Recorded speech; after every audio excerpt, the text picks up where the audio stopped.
For the last little while, we've been working through our series here, really on called What's Stopping You? And remember, this series is really about very real kind of objections that we can face to when it comes to the things of God. That would stop people from coming unto salvation. When we looked at our first week, it was really about the idea that we want a specific type of evidence. And yet, we realize that if our heart is hardened to it, no amount of evidence is really going to suffice. We will explain it away one way or another. And then last week, we really looked at the weight of sin. How our own guilt can stop us. Where we can develop the attitude, I'm just not good enough. I've done too many evil things. But then we realize that the scriptures are true and says that where sin has increased, grace increased all the more. But today we're going to be returning to the idea a little bit of the intellectual here. And we're going to be looking at this idea that it doesn't make sense to me. And if we're hearing that, one of the things that if you've been in the church for a while and you've studied the scriptures, one of the verses that should almost immediately come to mind is where God said, "My ways are not your ways, my thoughts are not your thoughts, saith the Lord."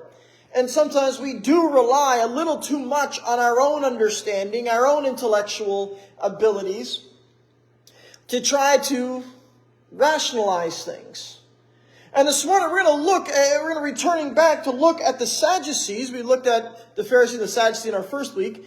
But the Sadducees bring to Jesus a logical argument, or so they think. In other words, they're relying on their own understanding. They're relying on their own logic from their own worldview to try to trap Jesus. And in reality, it was probably a question that they had used in arguments and in debates against the Pharisee group. Now remember, the Sadducees and the Pharisees are a little bit different. Now they often shared power, but the Pharisees were very much the teachers for the most part. They would instruct people. Nicodemus would be a member of the Pharisees. Jesus calls him, "You're a teacher of the people."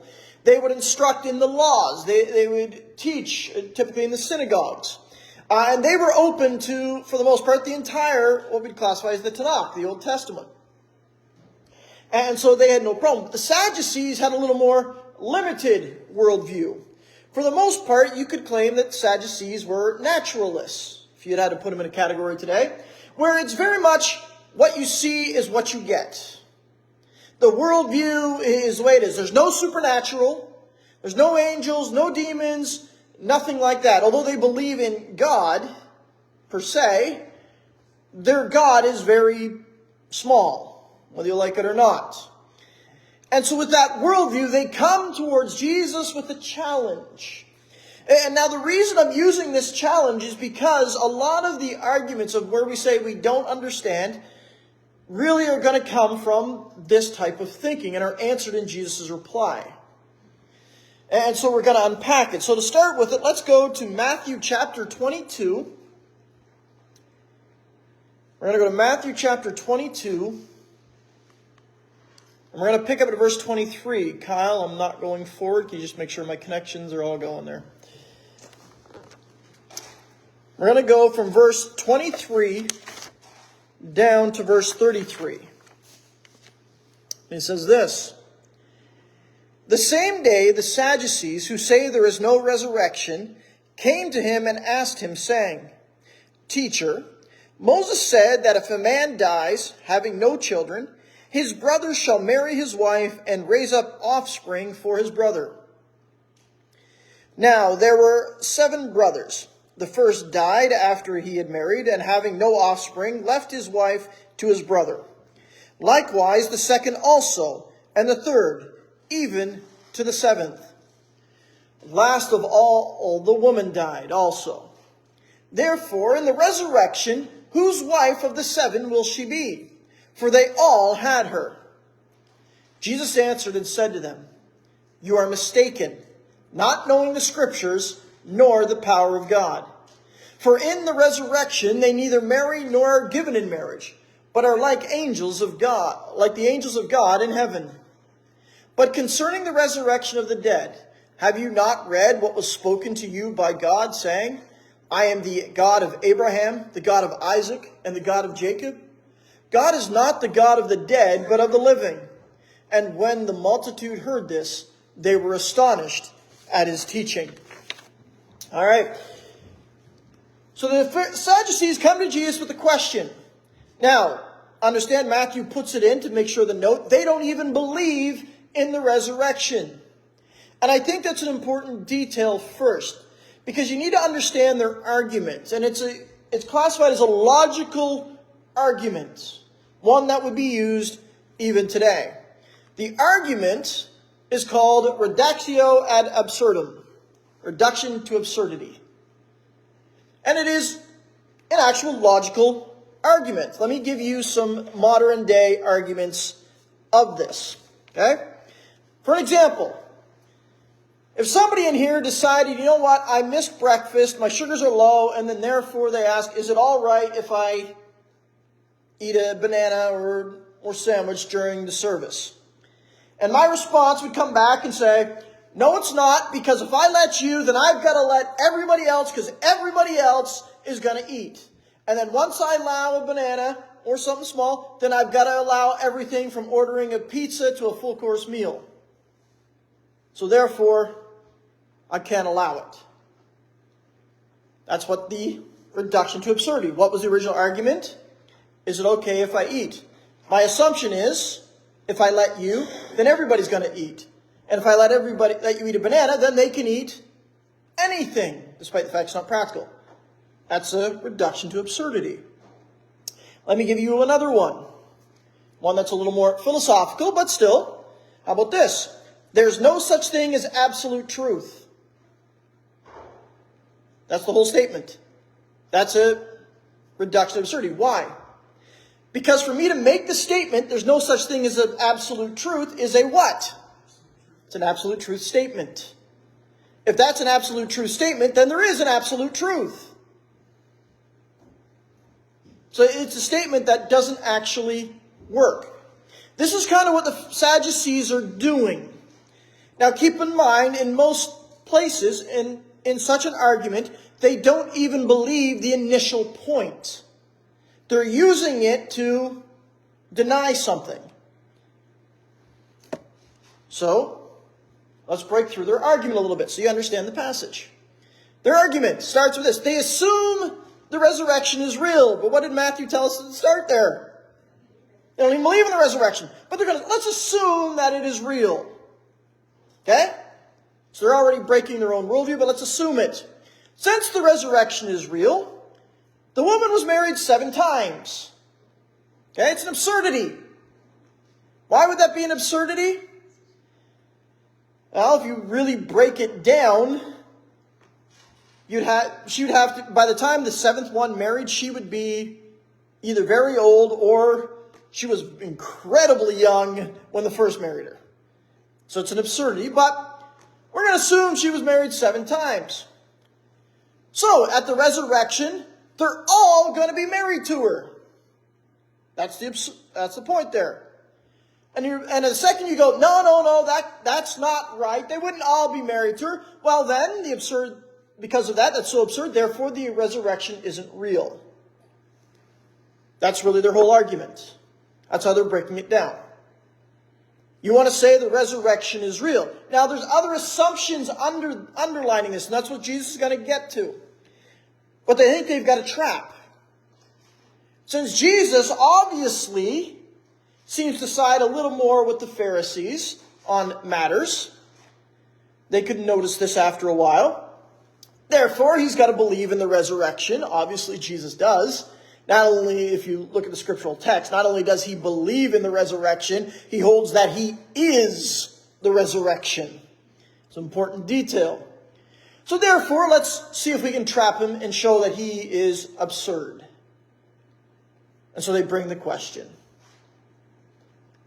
And as I said, this is a very real argument that people often use to show that it's absurd. Let me give you one that's actually used kind of against the scriptures. How about eternal punishment in hell? So how does the argument work? So let's assume that there's eternal punishment in hell. Why do you go there? Oh, for sins. So you're telling me that my finite sins require me to suffer infinitely, and that is just. Since that's not just, therefore God is not just. Since your idea there, therefore God does not exist. It's the argument of absurdity. And so these are the type of arguments. Now, I've only given one. There are plenty of them out there. You can continue to type in arguments from reduction to absurdity against the Scriptures. They come in. But they all start basically the same, and their answer is all the same. And we're going to unpack really the way that Jesus does. So notice the first thing that they do, they bring their question, think they've got them, and I want you to know the first thing Jesus does is something that we don't like today. And if you look at the text, what does he say to them? The very first thing that Jesus says, you're mistaken. You're wrong. You're wrong. He's like, what do you mean I'm wrong? And how did you say I'm wrong? He said, the very first thing is because you don't know the Scriptures and you don't know the power of God. The first thing that often happens in these arguments, when they bring these reduction to absurdity, when we say, I don't understand, it really often comes down to that one point that we do not understand the power of God. Because in actuality, what we often try to do is we try to make God relatable to us. When you stop and you look at something that usually, that the biggest ones, through Greek mythology, Roman mythology, and all those, what they do to the gods is the gods are very human. They're very human. They have emotions like we do. They have betrayals. They have backstabbings. And that kind of thing.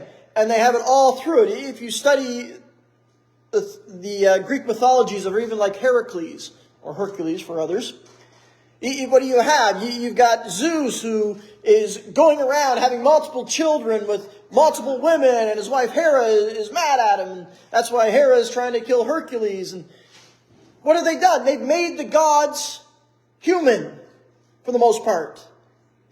And we're still ultimately trying to do that today. We're trying to make God in our image. So, for example, when it comes to the idea of eternal punishment in hell, we're like, well, from our logic, it's a finite sin. That's not God's logic. We underestimate how deadly and how disastrous sin really is. We really do. Oftentimes, this is the way it works. We try to put our logic. Let's go one of the old ones about who God is. Can God make a rock so big he can't lift it? The question itself is absurd. But what's the point behind the question? Well, you say God is all-powerful. So let me give you an irrational point that proves that God cannot do it. If God can make a rock so big he can't lift it, well, then he's not all-powerful because he can't lift the rock.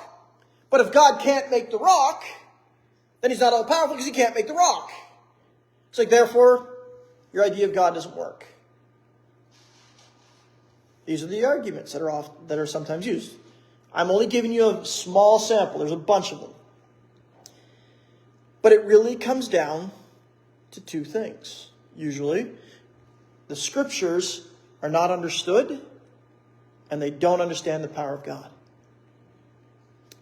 This is what the Sadducees have done. So they're trying to say there's no resurrection. Why? Because the first thing they've done is they've taken the Scriptures and they narrowed it down to what they wanted to accept. Some of the Sadducees have done. They only accept the Torah. Genesis, Exodus, Leviticus, Numbers, Deuteronomy. That's it. They don't accept the Chronicles. They don't accept the histories. They don't accept the writings or the prophets. They only accept those things. And so with that, they start there and then they limit who God is. Yet the scriptures, if we accept them, this is what it says. God introducing himself. How do we understand who God is? The only way that we can understand God, because he is transcendent. Let me break that word down a little bit. Transcendent means that God is outside of creation. He's outside time. He's outside space. He's outside matter. That pretty much encompasses our creation. Which means the only way for us to understand him is for him to reveal himself. This is where we get revelation. And he has revealed himself. Revealed himself through the creation. He's revealed himself through the prophets and his word. And he's revealed himself by taking on flesh and coming. And so he says, though, when talking to the prophet Isaiah, he says this, "For my thoughts are not your thoughts, nor are your ways my ways, says the Lord. For as the heavens are higher than the earth, so are my ways higher than your ways, and my thoughts than your thoughts." I think that's one of the major problems that we run into when it comes to God, is that we think God is human. That he thinks like us, he acts like us, and he judges like us. Let me give you another absurdum argument here. God is all good. There is evil. Therefore, either evil is good or God's not all good. It's the same type of argument. And yet, it denies the reality that God, although evil is evil, God can use evil to bring about his purposes. We see that all throughout the scriptures, but we see it best of all through the cross. There's such an evil betrayal, violence, and all through it, yet it was used to reconcile man to himself. And then oftentimes when we look at what it is, we've got to understand that, our understanding as humans is finite. Why? We understand time. We live within time. We live within matter. A lot of times, a lot of the discussions that now develop have to go from this idea that they start from a world of naturalism like the Sadducees. Because if I can't experience it with my senses, if I cannot empirically test it with the methods that I want to use, therefore it does not exist. Automatically throwing out the divine. And yet, once we start to grasp, you know what? That God's ways aren't my ways. His thoughts aren't my thoughts. This is the first thing that Jesus is challenging them on. He said, you're starting with the wrong assumption. You're starting with the wrong starting point. And anytime you start with the wrong starting point, you're going to get off track. Just imagine I'm trying to make a nice meal, and so I decide to go start in the garage. I pick up my oil pan, I pick up my wrench, my socket. Am I ever going to get a meal out of this? Probably not. Where am I going to start? I'm going to start in the kitchen, or maybe in the grocery store if I'm looking for ingredients. And Jesus is saying, you've got to start in the right spot. It's like you're starting in the wrong spot. Why? Because you don't know the scriptures and you don't know the power of God. Even when you look at many of the arguments of the supposed contradictions in the scriptures, over 90% of them aren't even real contradictions. And the ones that are, wait a minute, if you understand this correctly, the way I'm using the term, they're usually like scribal differences. The name of a place is different. The way they count is different. It's like where you get one where the king has been on the throne for 3 years by this point, another one says he's been there for 2. Wait a minute, that's a contradiction. Well, not really, when you understand that one is probably using the Israelite dating method and one is using a Babylonian or a Persian method. Those things contradict. We have those things in our culture as well, in our world. One of the young ladies here had a birthday here just a couple of days ago. But when did we start counting her birthday? When she entered into the world. When she came out of the womb, umbilical cord was cut, then we start counting. That's the way we do it for everybody. Look, I'm coming up on my 43rd birthday. A week from now, basically. But in reality, for some cultures, do you know when they start, you got the time you're born, then they back up 9 months. So when you're born, you're already 9 months old. Which one's right? Well, they both are. When you understand the meaning, the method. See, this is what happens. You don't understand the scriptures. And what's fascinating is that when Jesus points this out, what does he use? He uses from the Torah. Particularly, he uses from Moses. I am the God of Abraham, Isaac, and Jacob. That's what he uses.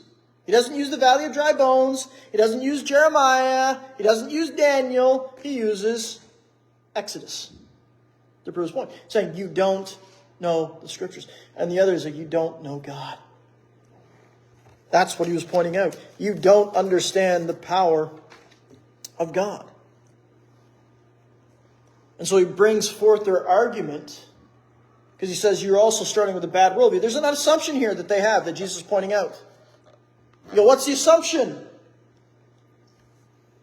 You're mistaken, not knowing the scriptures nor the power of God. That's the first. So the worldview is off. The assumption.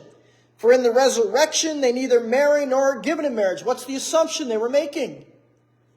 That when the resurrection happens, that life will be identical to the way it was before. That's what they're thinking. And she's like, no, that's not the way it is. So the underlying assumption is the problem. I think some of the times one of the things that when we talk to people, we got to look at ourselves, is we got to stop and we got to look at the underlying assumption of things that need to be true first. Now, for example, let's just take an atheistic worldview. You're going to get into a debate. Is atheism a religion? Atheists will say, it's not a religion, it's just, we don't believe in a God.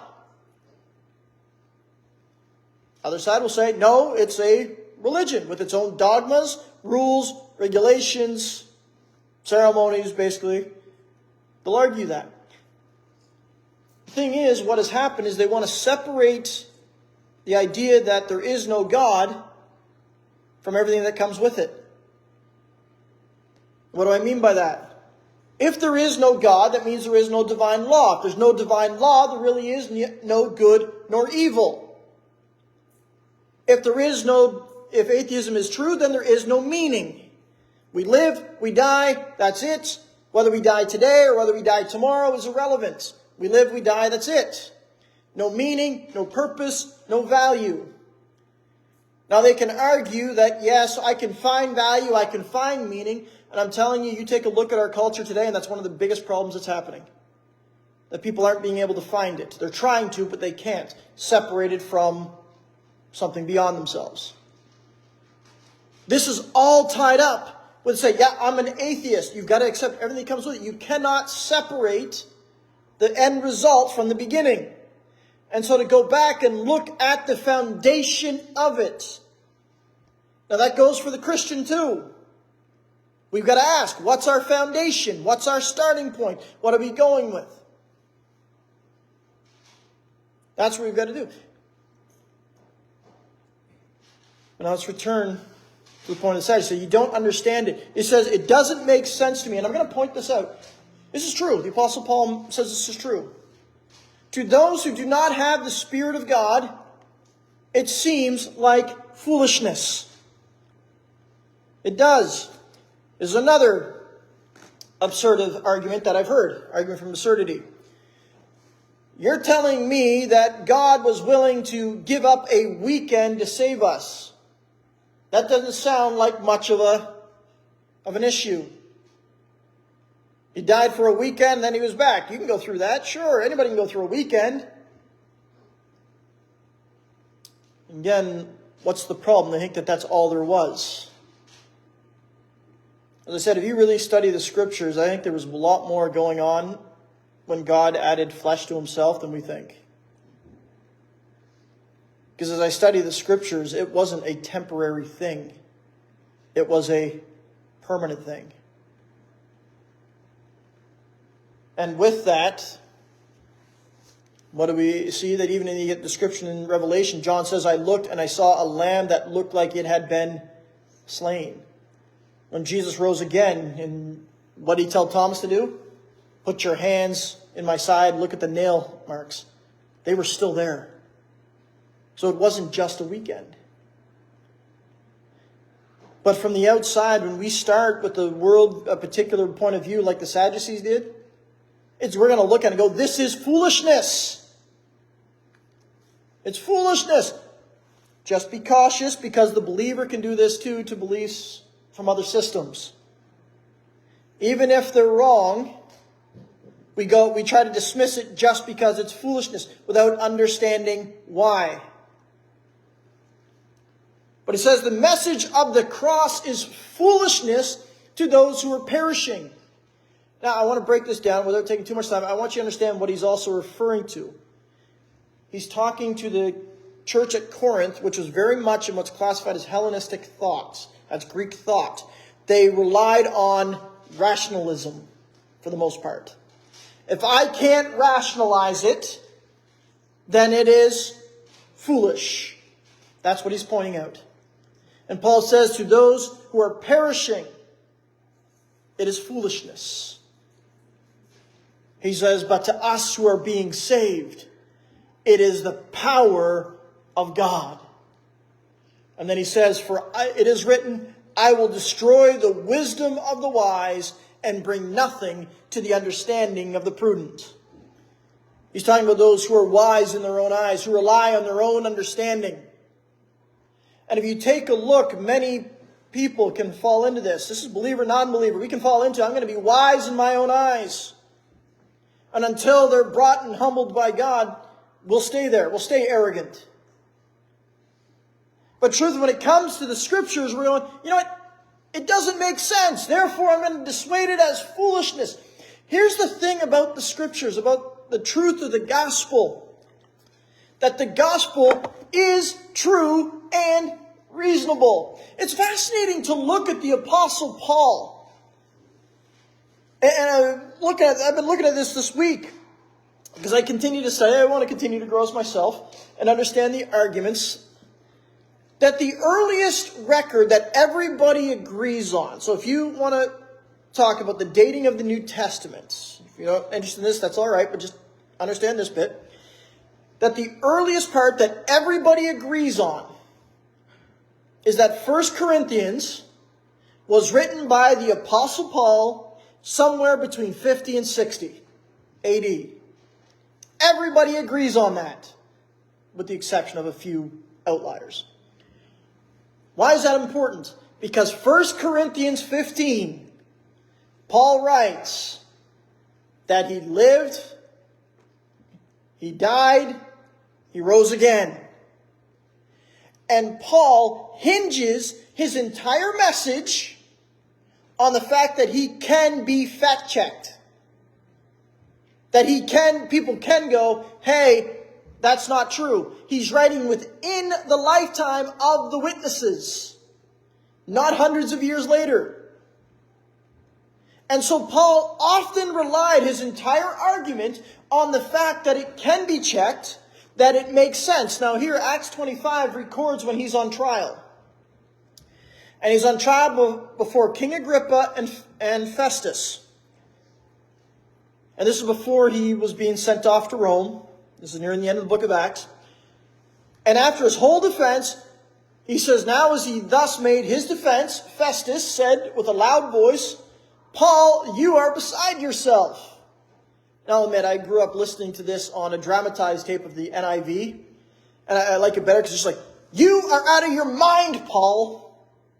And he says, your great learning is driving you insane. Or if you want the New King James, much learning is driving you mad. But he's listening to Paul's argument. He's like, you're crazy. And look what Paul says.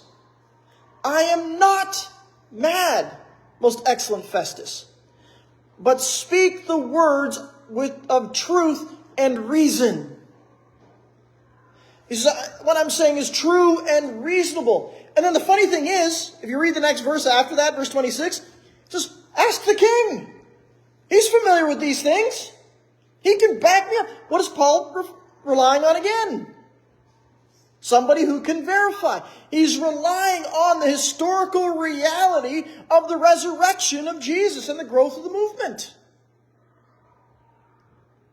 You see, one of the things that happens, unless we start with the Sadducees saying it doesn't make sense, that's because of our worldview. Typically, it'll be a naturalistic worldview. We're going to say it's insane. But once we go, you know what, I'm going to allow, just for a moment, the possibility of divine, all of a sudden it all makes sense. All of a sudden creation makes sense. The world makes sense. The fact that we value life suddenly makes sense. The fact that there is right and wrong makes sense. The fact that there is justice makes sense. Even if I'm struggling with it, it can still make sense. Isn't that interesting that one of the things about the scriptures is that they're not written, despite what some people want to argue, centuries later with mythological aspects added. A lot of them were written within a time when they can verify these things. And he says they're true, they're reasonable. And a lot of times it makes people upset, but it really comes down to the fact they don't know the scriptures or the power of God. Because it's powerful, it's actually possible, to know the scriptures, but not know the power of God. Why? Because ultimately they're starting with anything that I read that is not naturalist, well, that's fake, that's legendary, that's mythological. No, it's well within the power of God. The Sadducees denying the resurrection. Jesus, you don't know the power of God. He says, why? Well, take a look. I'm the God of Abraham, Isaac, and Jacob. He didn't say, I was the God of Abraham, I was the God of Jacob, I was the God of Isaac. He says, no, I am. And I'm the God of the living. When we stop and we look at it, He is a God who is all powerful. He is a God who is all just. He is a God who is loving and graceful and merciful. And He's the same God today that is trying to reach the people. That's right. It says, if you soften your hearts, you hear His Spirit call, listen to Him. Because the gospel is true and reasonable. That's what He's calling us to. And the gospel being true and reasonable, it is the gospel who still saves. Look at what Paul says. He says, for I'm not ashamed of the gospel of Christ. Do you understand what he's talking about here? He's talking about everything that comes with it. He's talking about the fact that people knew about Jesus' miracles.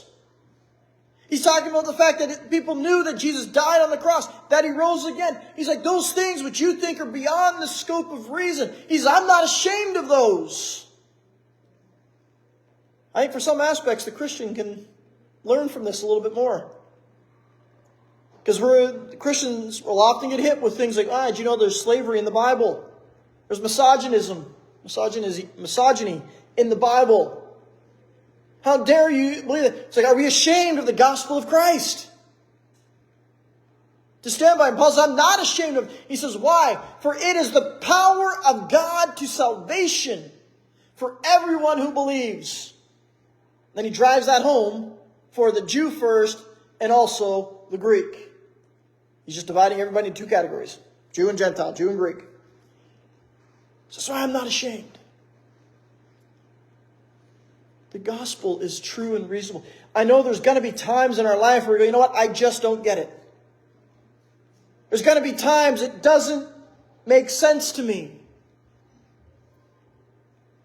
Those aren't necessarily a problem.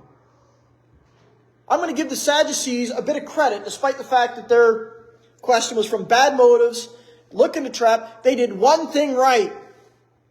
They took the question to Jesus. That's the one thing they did right. And a lot of times I want to urge you, if you get in that spot where you're like, I'm having a hard time making sense of this, I'm going to urge you to seek out Jesus. And the other thing I'll urge you is to seek out those who spent the time studying it. One of the traps that we can fall into that is deadly is we can fall into the trap of an echo chamber, where we go in and they just tell us exactly what we want to hear. So they're saying it doesn't make sense to me, and they turn around and go, you're right, it doesn't make sense. Well, I'm struggling with this. I don't know if there's a God. You're right, there is no God. You can fall into that trap very, very easily. And so I would urge you to seek out those who spent the time wrestling with these things. And I'll tell you this, if you've got a spiritual leader, if you've got a pastor who has not wrestled with these things, then I'm going to tell you, you've got a pastor who shouldn't be teaching. He's got to do what Nicodemus did and go find himself at the feet of Jesus. Because I would tell you, I've wrestled with these things. I spend time wrestling with trying to understand things. Do I understand it all? Absolutely not. Sometimes some of the things I think about are probably far deeper than what others want to think about, more metaphysical. That can be very confusing. Makes sense to me, because I got a really strange head, so it works. But if you're struggling at that time, I want you to know you're not alone. Don't turn away. Seek out the answers. Because when Jesus introduced himself, what did he say? I am the way, the truth, and the life. He has the answers. And the gospel, don't be ashamed of it. It is the power of God to salvation for everyone. And in the end, it really does make sense. And we can trust it. Seek him and not yourself. What did the Proverbs say? Trust in the Lord with all your heart. Lean not on your own understandings. In all your ways acknowledge him, and he will direct your path. Follow him. Let's pray. Oh, Father, I thank you that you have revealed yourself. And that, Father, that you've revealed yourself mostly in a way we can understand. But, Father, we do confess that we are limited in our mind. We're limited in our understanding. And so, Father, I pray that when we face those roadblocks, of when we just don't understand, that we wouldn't give up, but we would come to you. That, Father, we would seek you. And that, Lord, I thank you that you continue to draw people to yourself. That you help us grow. And that your word, it tells us that you who began this work in us will see it through to completion. And so, Father, I praise you. And so, Father, I pray for each one, that we would grow in the knowledge of you, and that we would seek you in all things. And I thank you in Jesus' name. Amen.